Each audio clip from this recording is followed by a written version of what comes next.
ఆంధ్రప్రదేశ్ తెలంగాణ ప్రజానీకానికి రాష్ట్రీయ ప్రజా కాంగ్రెస్ పార్టీ విజ్ఞప్తి. ఈరోజు కరెక్ట్గా విభజన జరిగి జూన్ 2వ తారీఖుకి 10 ఏళ్ళు పూర్తిగా వస్తుంది. ఈ 10 ఏళ్ళు పూర్తిగా వస్తుంది. What about next? ఉమ్మడి రాజధానిగా హైదరాబాద్ ఉందా లేదా అనేది కేంద్ర ప్రభుత్వం తెలియజేయాల్సినటువంటి అవసరం ఉంది.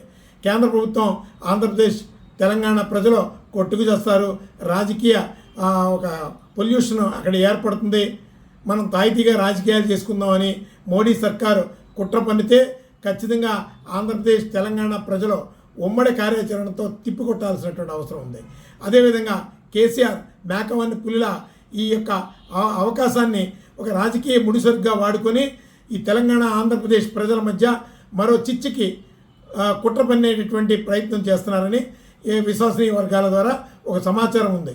అందుకని తెలంగాణ ప్రజలు ఆంధ్రప్రదేశ్ ప్రజలు చాలా శాంతియుతంగా సౌహృదభావంతో ఆలోచించి ఖచ్చితంగా రెండు రాష్ట్రాలు అభివృద్ధిని ఈ ఇరు రాష్ట్ర ప్రజలు కూడా ఒక శాంతియుత మార్గాన్న పరిష్కరించుకోవాలి.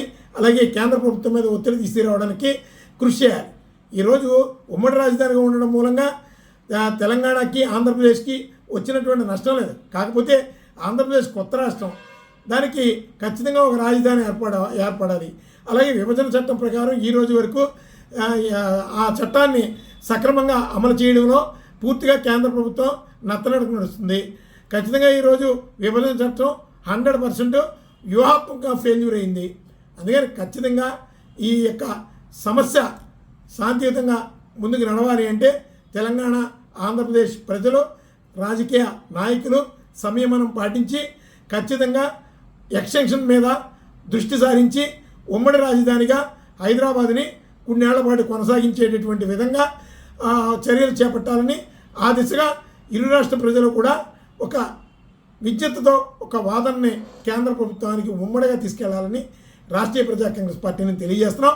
అదేవిధంగా ఇప్పుడు ఆంధ్రప్రదేశ్లో ఏ ప్రభుత్వం వచ్చినా మొట్టమొదట శాసనసభ తీర్మానం హైదరాబాద్ ఉమ్మడి రాజధానిని ఆంధ్రప్రదేశ్ రాజధాని పునర్నిర్మాణం జరిగే వరకు ఎక్స్టెన్షన్ కొనసాగించాలని చెప్పి ఆంధ్రప్రదేశ్ కొత్త అసెంబ్లీ తీర్మానం చేసి కేంద్ర ప్రభుత్వానికి పంపించాలని రాష్ట్రీయ ప్రజా కాంగ్రెస్ పార్టీ నుంచి డిమాండ్ చేస్తున్నాం.